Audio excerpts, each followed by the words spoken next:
झूरी काछी के पास दो बैल थे। एक का नाम था हीरा और दूसरे का मोती। दोनों देखने में खूबसूरत, काम में चौकस, दिल डौल में ऊंचे। बहुत दिनों से एक साथ रहते रहते दोनों में मोहब्बत हो गई थी। जिस वक्त ये दोनों बैल हल या गाड़ी में जुते जाते और गर्दनें हिला हिला कर चलते तो हर एक की यही कोशिश होती कि ज्यादा बोझ मेरी ही गर्दन पर रहे। एक साथ नांद में मुंह डालते, एक मुंह हटा लेता तो दूसरा भी हटा लेता और एक साथ ही बैठते। एक मर्तबा झूरी ने दोनों बैल चंद दिनों के लिए अपनी ससुराल भेजे। बैलों को क्या मालूम वो क्यों भेजे जा रहे हैं। समझे मालिक ने हमें बेच दिया। अगर उन बेजबानों की जबान होती तो झूरी से पूछते, तुमने हम गरीबों को क्यों निकाल दिया। हमने कभी दाने चारे की शिकायत नहीं की। तुमने जो कुछ खिलाया सर झुका कर खा लिया, फिर तुमने हमें क्यों बेच दिया। किसी वक्त दोनों बैल नए गांव जा पहुंचे। दिन भर के भूखे थे, दोनों का दिल भारी हो रहा था। जिसे उन्होंने अपना घर समझा था वो उनसे छूट गया था। जब गांव में सोता पड़ गया तो दोनों ने जोर मारकर रस्से तुड़ा लिए और घर की तरफ चले। झूरी ने सुबह उठकर देखा तो दोनों बैल चरनी पर खड़े थे। दोनों के घुटनों तक पांव कीचड़ में भरे हुए थे। दोनों की आंखों में मोहब्बत की नाराजगी झलक रही थी।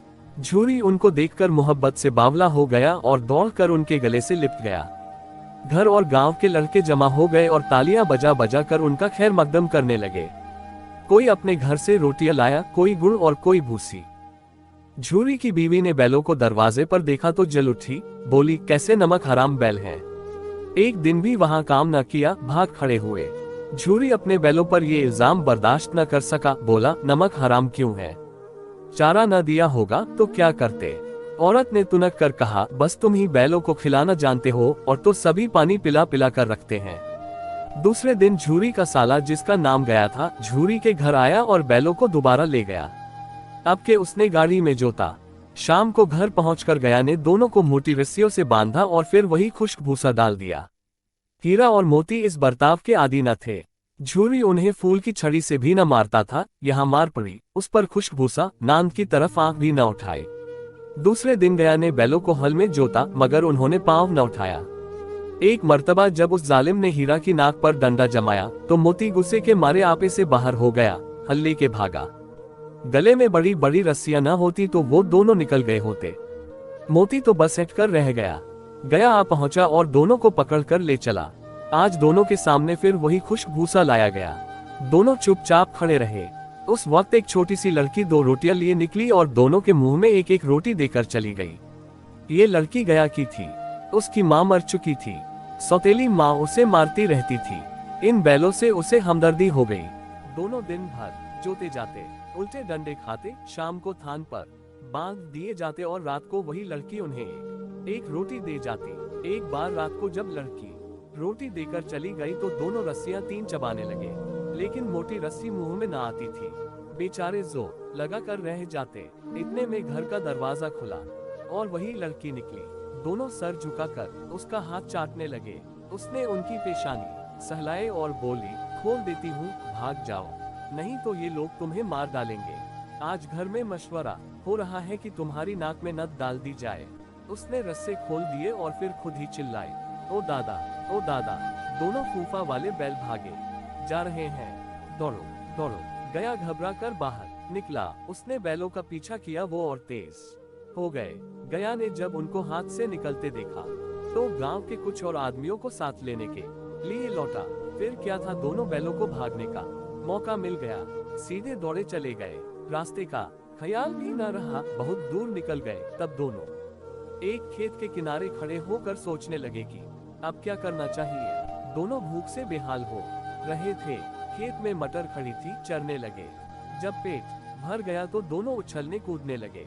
देखते क्या है कि एक मोटा ताजा सांड झूमता चला आ रहा है। दोनों दोस्त जान हथेलियों पर लेकर आगे बढ़े। जो ही हीरा झपटा, मोती ने पीछे से हल्ला बोल दिया। सांड उसकी तरफ मुड़ा तो हीरा ने धकेलना शुरू कर दिया। सांड गुस्से से पीछे मुड़ा तो हीरा ने दूसरे पहलू में सींग रख दिए। बेचारा जख्मी होकर भागा। दोनों ने दूर तक तोकुब किया। जब सांड बेदम हो कर गिर पड़ा तब जाकर दोनों ने उसका पीछा छोड़ा। दोनों फतह के नशे में झूमते चले जा रहे थे। फिर मटर के खेत में घुस गए। अभी दो चार ही मुंह मारे थे कि दो आदमी लाठी लेकर आ गए और दोनों बैलों को घेर लिया। दूसरे दिन दोनों दोस्त कांजी हाउस में बंद थे। उनकी जिंदगी में पहला मौका था कि खाने को तिनका भी ना मिला। वहाँ कई भैंसें थीं, कई बकरियां, कई घोड़े, कई गधे, मगर चारा किसी के सामने न था। सब जमीन पर मुर्दे की तरह पड़े थे। रात को जब खाना ना मिला तो हीरा बोला, मुझे तो मालूम होता है कि जान निकल रही है। मोती ने कहा, इतनी जल्दी हिम्मत न हारो भाई, यहाँ से भागने का कोई तरीका सोचो। बाड़े की दीवार कच्ची थी। हीरा ने अपने नुकीले सींग दीवार में गाड़कर सुराख किया और फिर दौड़ दौड़ कर दीवार से टक्करें मारी। टक्करों की आवाज सुनकर कांजी हाउस का चौकीदार लालटेन लेकर निकला। उसने जो ये रंग देखा तो दोनों को कई डंडे रसीद किए और मोटी रस्सी से बांध दिया। हीरा और मोती ने फिर भी हिम्मत न हारी। फिर उसी तरह दीवार में सींग लगा कर जोर करने लगे। आखिर दीवार का कुछ हिस्सा गिर गया। दीवार का गिरना था कि जानवर उठ खड़े हुए। घोड़े, भेड़, बकरियां, भैंसे सब भाग निकले। हीरा, मोती रह गए। सुबह होते होते मुंशियों, चौकीदारों और दूसरे मुलाजमीन में खलबली मच गई। उसके बाद उनकी खूब मरम्मत हुई। अब और मोटी रस्सी से बांध दिया गया। एक हफ्ते तक दोनों बैल वहां बंधे पड़े रहे। खुदा जाने कांजी हाउस के आदमी कितने बेदर्द थे। किसी ने बेचारों को एक तिनका भी न दिया। एक मर्तबा पानी दिखा देते थे, ये उनकी खुराक थी। दोनों कमजोर हो गए, हड्डियां निकल आई। एक दिन बाड़े के सामने डुगडुगी बजने लगी और दोपहर होते होते 40-50 आदमी जमा हो गए। तब दोनों बैल निकाले गए। लोग आकर उनकी सूरत देखते और चले जाते। उन कमजोर बैलों को कौन खरीदता। इतने में एक आदमी आया जिसकी आंखें सुर्ख थीं। वो मुंशी जी से बातें करने लगा। उसकी शक्ल देखकर दोनों बैल कांप उठे। नीलाम हो जाने के बाद दोनों बैल उस आदमी के साथ चले। अचानक उन्हें ऐसा मालूम हुआ कि ये रास्ता देखा हुआ है। हाँ, इधर ही से तो गया। उनको अपने गांव ले गया था। वही खेत, वही बाग, वही गांव। अब उनकी रफ्तार तेज होने लगी। सारी थकान, सारी कमजोरी, सारी मायूसी रफा हो गई। अरे, ये तो अपना खेत आ गया। ये अपना कुआं है जहाँ हर रोज पानी पिया करते थे। दोनों मस्त होकर कुलेले करते हुए घर की तरफ दौड़े और अपने थान पर जाकर खड़े हो गए। वो आदमी भी पीछे पीछे दौड़ा आया। झूरी दरवाजे पर बैठा खाना खा रहा था। बैलों को देखते ही दौड़ा और उन्हें प्यार करने लगा।